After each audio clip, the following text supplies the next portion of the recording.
এভাবে তাণ্ডব দেখিয়ে যাচ্ছে তুফান, কোনোভাবেই থামবার নয়। তুফান এখনও নাকি বক্স অফিস কালেকশন করে যাচ্ছে বন্ধুরা। যে ছবি মানে হাজারে কালেকশন করা উচিত যতদিন হয়ে গিয়েছে, এক মাসের ওপরে হতে চলো, 28তম দিন তুফানের। 28তম দিন মানে কি মনে বোঝা যাচ্ছে যে 4টে সপ্তাহ কেটে গেল, এক মাস হয়ে গেল, তারপরেও তুফান নাকি চলেই যাচ্ছে চলেই যাচ্ছে চলেই যাচ্ছে। এবং এক এক দিনের মাল্টিপ্লেক্স কালেকশন শুনলে মাথাটা ঘুরে যাওয়ার অবস্থা। ভাই এক মাস পরে কোন সিনেমাটার কালেকশন এরকম হয় মাল্টিপ্লেক্সে?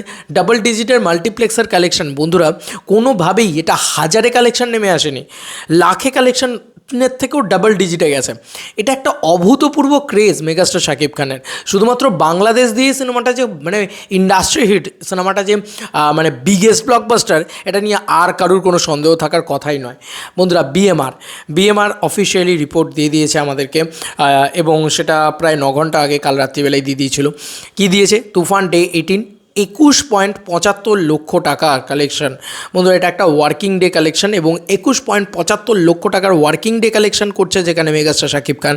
This is the power of megastar. আর কিচ্ছু বলার নেই ভাই, সত্যি কথাই বলছি, আর কিচ্ছু বলার নেই। He is the biggest megastar in Bangla cinema, এটা মানতেই হবে। এবং বাংলাদেশের তো বাদশা ভাই। আমি শুধু বলি, এটা একটা ব্যস্ততম দিন, তারপরেও স্টার সিনেপ্লেক্সের 7টি ব্রাঞ্চে চলা 46টি শোয়ের মধ্যে হাউসফুল ছিল 5টি অলমোস্ট ফুল নেই। অন্যদিকে লায়ন সিনেমাসের শো চলেছে 7টি, চট্টগ্রাম সিলভার স্ক্রিনের শো চলেছে 2টি, বগুড়া মমিনের 3টি, গ্র্যান্ড সিলেটে 2টি, রাজশাহী গ্র্যান্ড রিভার ভিউতে শো চলেছে 2টি। কোনো শো হাউসফুল যায়নি, কিন্তু রেসপন্স নিশ্চয়ই ভালো গিয়েছে, নাহলে এই কালেকশনটা আসা অসম্ভব জাস্ট, এটা তো বোঝাই যাচ্ছে বন্ধুরা। 21,75,000 টাকা, যেখানে মানে এই 28তম দিনে কালেকশন আসা উচিত কত? 75,000 টাকা খুব বেশি হলে। মাল্টিপ্লেক্স থেকে একদিনের কালেকশন 75,000 টাকা আসা উচিত, যেখানে এক সপ্তাহের কালেকশন 2 লাখ, 3 লাখ, 4 লাখ, 5 লাখ এরকমই আসে খুব বেশি হলে। বাংলা ছবির কথাই বলছি, সেখানে মেগাস্টার শাকিব খানের নাকি 28তম দিনে দাঁড়িয়ে একদিনের মাল্টিপ্লেক্স কালেকশন 21,75,000 টাকা 62টা শোজ থেকে বন্ধুরা। সেখানে টোটাল এখনও অবধি মাল্টিপ্লেক্স চেনের কালেকশন হয়েছে 13,67,00,000 টাকা। ইয়েস, 13,67,00,000 টাকা। তোমরা দেখতেই পাচ্ছ নিচে পরিষ্কারভাবে লেখা রয়েছে 13,67,00,000 টাকা। এবার যদি লাইফ টাইম মানে অন্য কালেকশনের কথা সব মেলাই, বিদেশ বক্স অফিসেও দাপিয়ে বিজনেস করছে, আমি তোমাদেরকে দেখিয়েওছি সেগুলো। এবং তার সঙ্গে সঙ্গে কলকাতা বক্স অফিসের কথা বাদই দাও, কারণ কলকাতায় আর কোনো হলে চলছে না সেরকমভাবে, একটাই হলে চলছে।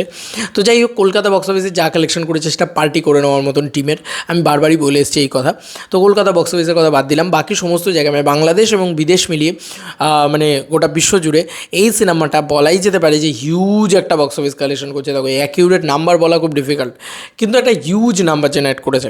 মানে এর 4 গুণ ব্যবসা তো করেছে, 13 কোটি টাকার 4 গুণ ব্যবসা তো করেছেই। মানে প্রায় 50-55 কোটি টাকার একটা কাছাকাছি ব্যবসা অলরেডি তুফান করেছে। মানে লাইফ টাইম কালেকশন 60 কোটি টাকা 70 কোটি টাকায় গিয়ে দাঁড় করাবে হয়তো তুফান। আই ডোন্ট নো তোমাদের কার কি মতামত। এই যে মারাত্মক রেসপন্স তুফানের, এই যে এখনও অবধি কোনোভাবেই, সে বলে না যে তুফানকে থামানো সোজা না, তুফান একটা বিরাট ঝড়ের নাম, তাই তুফানকে কোনোভাবেই থামানো যাচ্ছে না। এবার তোমাদের কার কি মতামত এন্টার ভিডিওটাকে নিয়ে জানিও কমেন্ট সেকশনে। চলো বন্ধুরা, নতুন কোনো ভিডিওতে দেখা হবে, বাই।